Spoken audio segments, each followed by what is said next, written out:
I had a good workout this morning. A little bit short of a practice, got a little later start.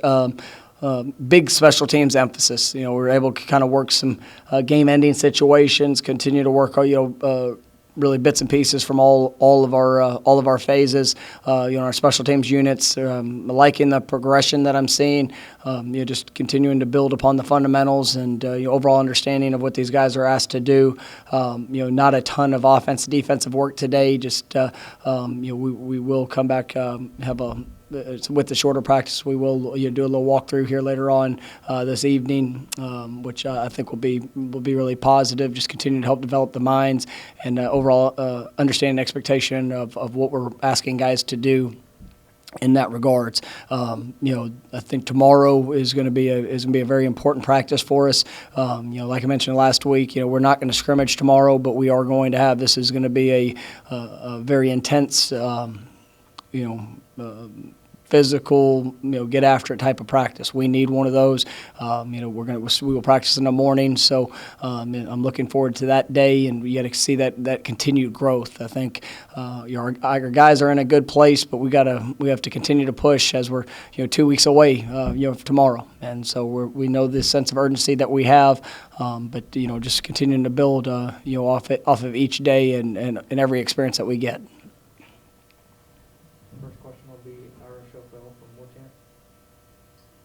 Hey, Coach. We saw your post on social media last night. Obviously, a lot of teams and leagues are taking different approaches right now with the protests that are going on in the country. Have you talked to the players today or yesterday? Have they reached out to you expressing any interest in doing anything with their platform collectively as opposed to maybe just individually? We did. We came together this morning before we had meetings scheduled to send out a message yesterday to inviting everybody to have an open open forum just as a team. And I was really pleased with the turnout of our guys. Provided an opportunity to talk about just to continue to talk about our feelings. And obviously there's still acts of hate and injustice that are showing up throughout our country, and we are aware. We know as a football team, as a program, as a university. I mean, those are things that every day we've got to continue to make sure that our actions are part of the solution. And it's a hard time for all of us. And but to be able to come together and to give our players an opportunity to share their feelings, our coaches, it was a good meeting this morning, and there will be further action here. Probably something this afternoon, as well as just a daily action. I mean, those are the things that we can control as individuals, trying to have the best impact on others, and doing our part to help better this world.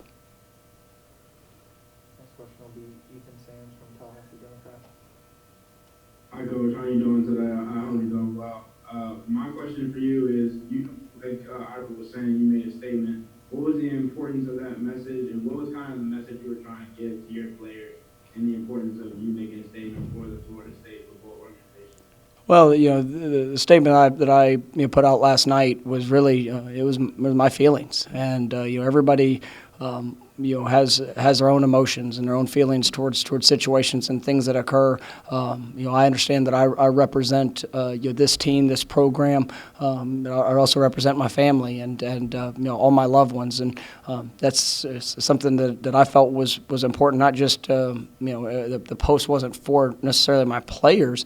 It was for any being able to utilize a platform that good Lord's blessed me with to share my thoughts. But like I said in the post, and like I believe and share the same message with our players every day, anybody can tweet something.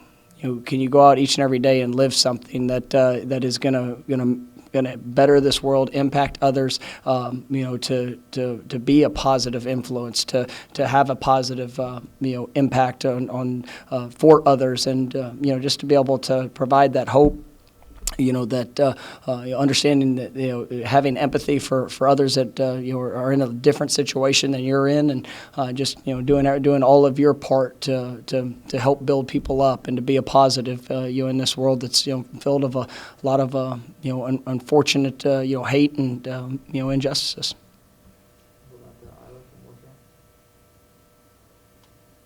Hey, Coach Dugan's was very complimentary of you the other day about you letting him coach the receivers, even though that was the position you played.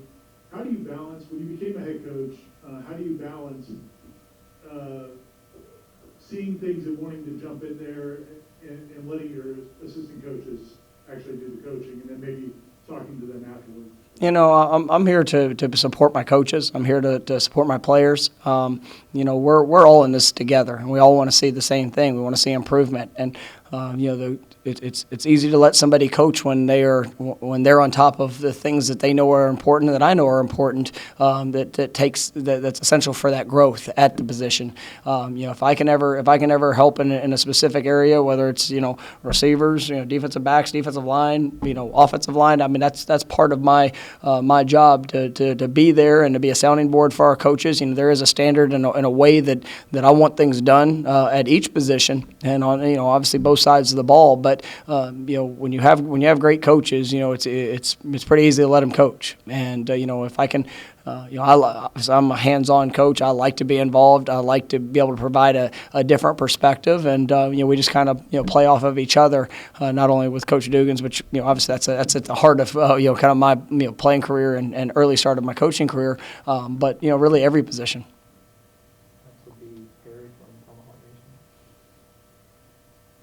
Coach, last week something that you guys really emphasized was that brotherhood and that investment and that empathy with the person next to you on the line. How much do you think that played part, I mean, these last few days for even those kids who just don't understand what it's like going through that on a daily basis? I mean, I think it's huge. I mean, you know, all of us, we get one opportunity to go through this life, and it's important to me. You know, I know we talked about it last week with the brotherhood and the relationships, but you know, if you live a life without relationships, if you live a life without you know, having those connections, and it's not a life worth living. I mean, you go through this to be able to help, you know, have a positive impact on others, while, you know, trying to be the best version of yourself in everything that you do. And you know, when you have a deeper insight of, you know, you know, an organization that you're a part of, or a group that you represent, and you truly have a better sense of the background and the story of, you know, how we all came together. You know, it's easier to pull closer together during times of adversity. To whenever there's situations that come up that nobody has an answer for it. You know, that was part of even the conversation this morning. Is I mean, there are events that are happening today in our country that have been happening for hundreds of years, and you know, it's not always just a clear-cut answer of how it's fixed. If it was, we wouldn't be seeing it. But it's about growth. It's about education. It's about you know, people making a choice and not losing hope of that we can't make an impact. You know, that's part of hearing the story of, you know, a lot of our guys. If you just laid out the story, and you got to hear of their journey and how they got to Florida State, there's probably, you know, a lot of people that would never have made it this far. But because of that hope, because of that growth, because of people that were there kind of either pushing, pulling, or helping them along on their journey, you know, they were able to get to this point where they now have a great platform. They have an influence. And, you know, just trying to just remind our guys, don't lose hope. Don't lose sight of the importance of your voice and who you can impact, because you know, that's something that is easily done, and the lies of the world will tell you that, you know, that to try to keep you quiet, or to try to you know, minimize the actions that you show. But man, we have one opportunity at this life, and man, we get to do it with some incredible people, and, you know, definitely honored to be able to coach and lead this group.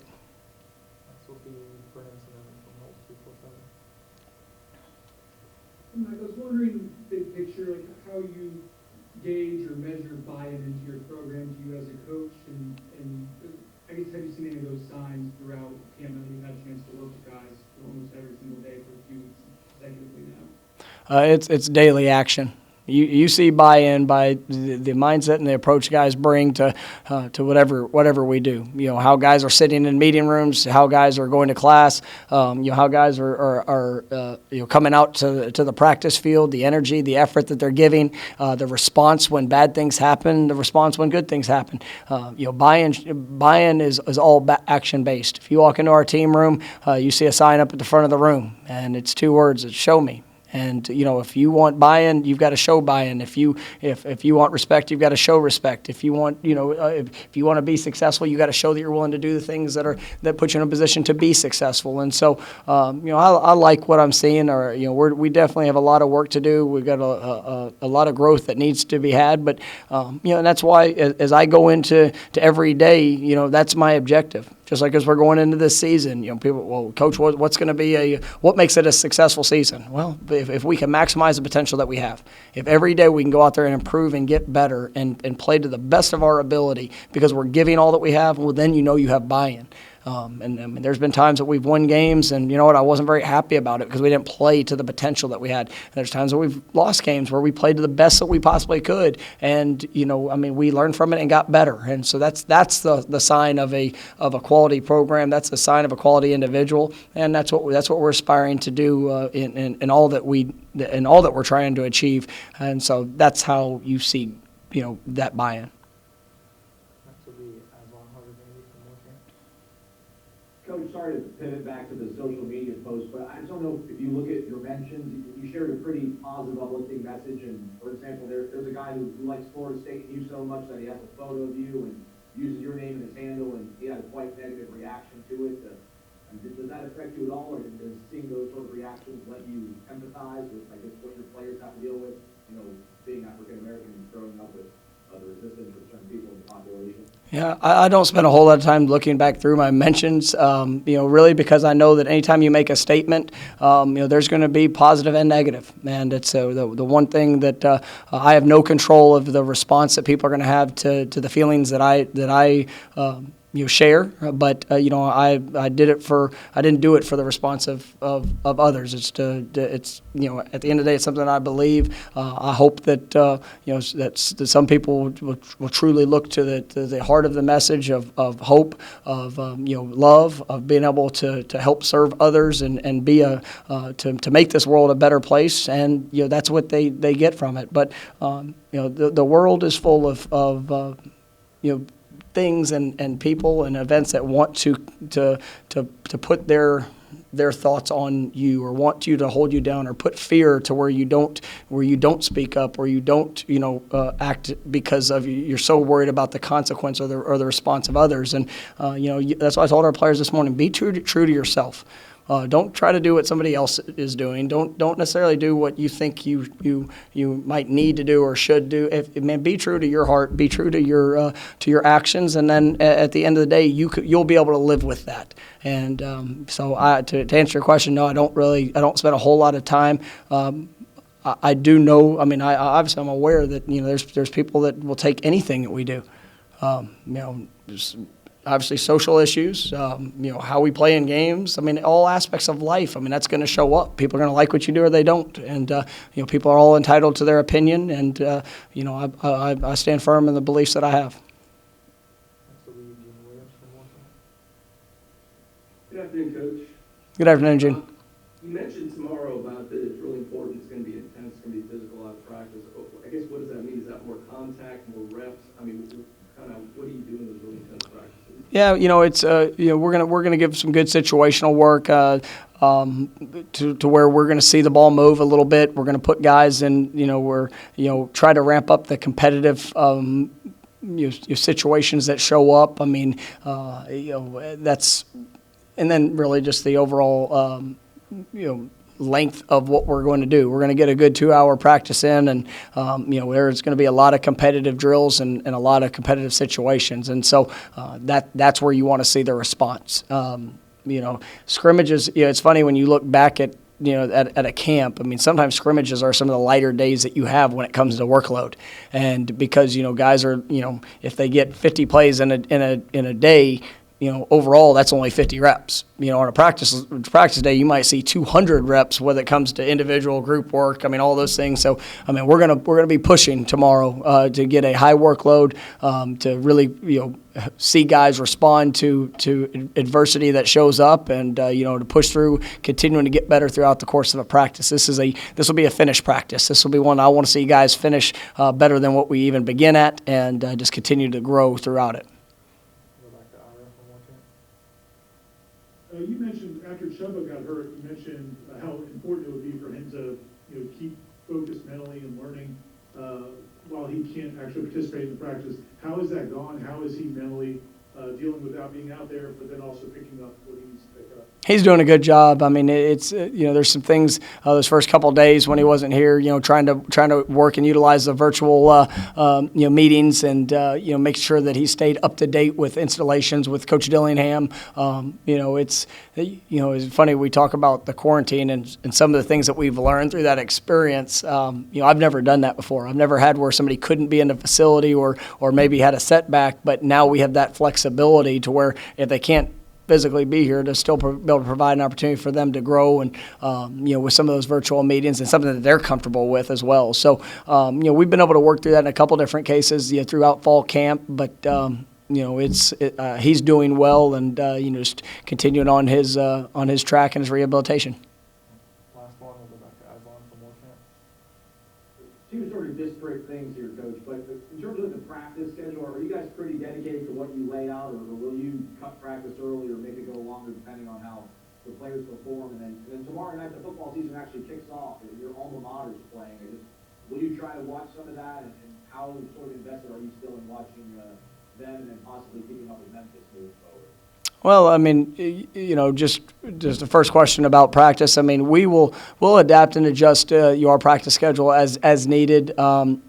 Really, like today, we had the meeting beforehand, and that we took a good amount of time with that, and there were some things that we did that we shortened practice from even what some initial plans are. Now we're going to get that made up in a couple different ways, but we can adapt and adjust with it. And I'm not just I do believe the plan that we have in place is one that's set up for us for our growth, for our development, to be able to hit those benchmarks for what I want to see in our preparation for game one. But you always have to be adaptable with that, and and I'm excited that college football is starting tomorrow night, and the fact that the old UCA Bears are kicking it off. That's it's definitely exciting. I'm a proud alumni of that program, and always every place that I've been, getting a chance to see those programs grow, and you like to think that you have a small part in that at some point, and so it's always a joy to see those guys go out there. And I've got a lot of good friends. I played with the head coach. Offensive coordinator is actually Coach Thompson's brother-in-law, and he was my offensive coordinator. So we're definitely, if I get an opportunity, I'm gonna get a chance to check that out and root on the Bears.